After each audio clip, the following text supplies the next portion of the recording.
Red Dead Redemption 2 is a huge game stuffed with systems, quests, and mechanics to play around with over multiple chapters of the story. Some of it is obvious and some of it isn't so straightforward and your hand is not held through it. If you want to end up with the most money, a living horse, and the tools to deal with any situation, then check out these 9 spoiler-free tips that will set you on the right path in Red Dead Redemption 2. Let's get straight into it. Tip number 1, always carry at least one horse revival kit. If you don't want to be forced to mercy kill your horse, you should always make sure you're carrying one of these things around with you.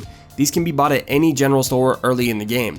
If your horse gets injured, you have a very limited time to bring it back around with a horse revival kit as it lays there on the ground in front of you, bleeding out. If you don't use one of these kits, your horse will be gone forever, along with anything you've done with the horse, the bonding level, the perks you've unlocked, all of that will be gone as well. Guys, you have to get a kit early game and make sure you have it on standby just in case something random happens like falling off a high ledge or your horse getting shot to the point where it's injured and bleeding out. You need to be able to bring it back, and you don't want to have to repeat all of the process with a new horse, and you also don't want to be stuck running around on foot everywhere because that will take forever. Tip number 2, upgrade Dutch's Lodgings as soon as possible. In your camp, head to the ledger beside the cash box and use it to upgrade Dutch's Lodgings. It'll cost you around $200, seems a little bit steep, but doing this inspires the rest of your gang members to contribute more, taking some of the pressure off of you. This means you have more time to take in other activities such as hunting, anything like that, and also upgrading the camp improves your honor rank, which is a great thing to do early on because it can be hard to find things that will increase your honor rank. Tip number 3, get the map for fast travel. Once you've upgraded Dutch's Lodgings, you will unlock a new upgrade for Arthur, and it's a map. This map costs about $325, but it allows you to fast travel from camp to anywhere else that has a post to do so. There's a lot of traveling in Red Dead Redemption 2, so this should ease your load a little. You shouldn't have to deal with moving around too much and taking time to just travel back and forth, though you do still have to travel into camp to fast travel. So if you move somewhere from camp in a fast travel, you still have to ride your horse back to camp to get somewhere else quickly. Or you can use a stagecoach, which costs a little bit of money, but anything that makes traveling across Red Dead Redemption 2's huge map is going to help you and make your life a lot easier. Tip number 4, up on the D-pad while aiming is a very versatile tool. If you tap up on the D-pad while aiming, Arthur will aim into the air instead of straight ahead. If you tap the right trigger to shoot, he'll fire off a warning shot. This can be used in several different occasions, and it is a great tip early game. You can use it to intimidate NPCs, you can use it to stop witnesses from running from you when they're reporting you for a crime, you can use it to scare off wildlife that's being a nuisance, and you can get creative and use it however you want. For example, I hogtied an enemy, put him on the back of a random horse, shot into the air, and the horse was spooked and it took off running with him on the back, and he was just screaming helplessly, and it was hilarious. So do with it what you will, have fun with it, and enjoy it.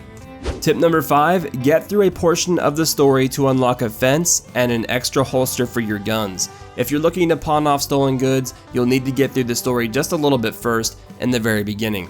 Power through it and eventually you will unlock a fence where you can sell illicit gains, stolen goods, and things you find in the world. You also need to get through the story to unlock an extra holster. This opens up dual wielding, like 2 revolvers, a revolver and a rifle, and also the coolest combination probably, the sawn-off shotgun in one hand and the revolver in the other. Something about it is super cool. Trust me, when you see it, you'll understand what I'm talking about.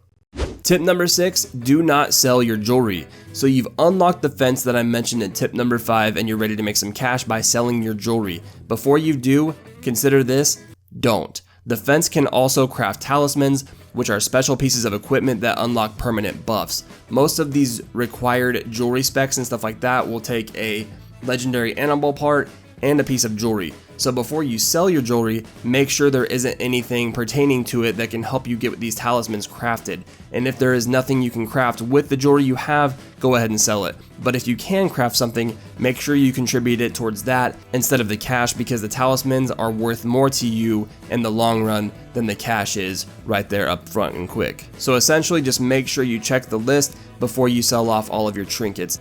Tip number 7, left on the D-pad switches shoulders while aiming. Unless I somehow missed it, the game doesn't give you a tutorial or even tell you that you can do this at any point in the game.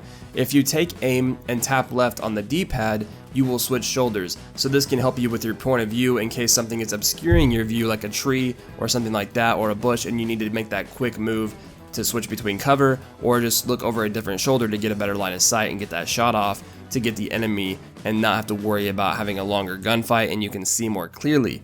Obviously, this is handy when you're clearing out interiors, especially because everything's close quarters and you need to be able to make those quick shots and move around and dodge shots if you need to take cover quick and just be able to see better. Now, obviously, the alternative to this can be first person, but some people just don't like first person. So being able to push left on the D-pad and switching between shoulders will have to do for us players that like third person better than first person. Anyway, I figured that tip was just definitely worth mentioning because I hadn't seen how to do it anywhere in the game itself and I just came across it randomly.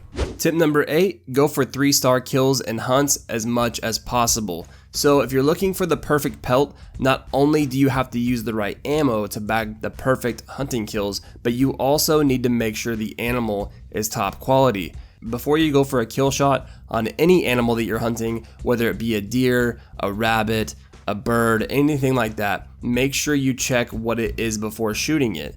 All you need to do is pull out your binoculars and zoom in on your prey, and you can inspect it and check the status of it and see what kind of rating it is, and then you will be able to get the perfect pelt from them after analyzing it, and it tells you which gun to use and how to hunt for it. So as long as you use the right ammo and aim for your kill shots, you'll be able to get that 3-star pelt and be able to get those unlocks and those crafting things done a lot quicker. Also, just whenever you're hunting in general, it's kind of better to not waste ammo on those low star kills and to just go for the 3-star kill hunts. And if you're looking for food, of course, you can go for the lower stars, but go for 3 stars as much as possible every time you hunt. Alright, and here we are at the final tip. Tip number 9, choose toggle to run in the options menu.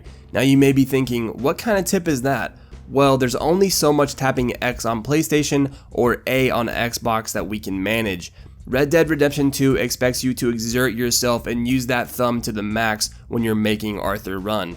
But there's a toggle in the options that you should definitely switch on, which allows you to only have to press A or X one time, and then that will make Arthur sprint, and then whenever you press it for a second time, it will make Arthur stop sprinting. This way you can have more seamless gameplay and not have to worry about mashing that button so much while you're running and gunning, going from cover to cover, jumping over obstacles, and doing all these things. You don't have to worry about mashing A the entire time, and it's not so repetitive when you're playing, and it feels a lot more laid back and fresh and fluid because you're not sitting there just constantly hearing the tapping of the A button or the X button in your ear when you're trying to play and enjoy the game. I personally really enjoy this feature and I myself turned it on. I think you should at least give it a shot if you're thinking about it. Go ahead and try it, see what you think of it.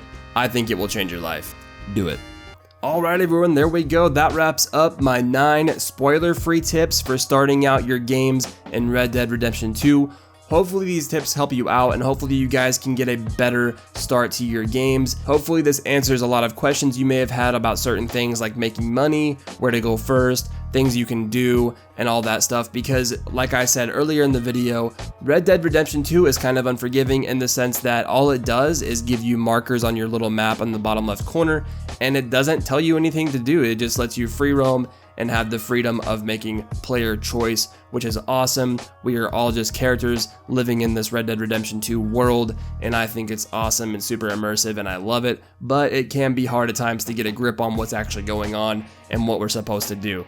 If you guys did enjoy the video, be sure and leave a like rating down below. Also, if there are any tips that you feel like I left out in this video that could be super helpful to any other player that is now currently playing Red Dead Redemption 2, feel free to go down into the comment section below and leave a comment explaining any other tips that you have personally for us players that are playing as well. Now lastly, a big thing here, consider subscribing to my channel and turning notifications on because I'm going to be doing more Red Dead Redemption 2 videos following this one, and I'm going to continue doing them to help you guys out and improve your game while playing Red Dead Redemption 2, hopefully providing you with the tools needed to enjoy the game even more than you already are. Thank you guys for tuning in, seriously, I hope to see you in the next one. Later. This world has its consolation.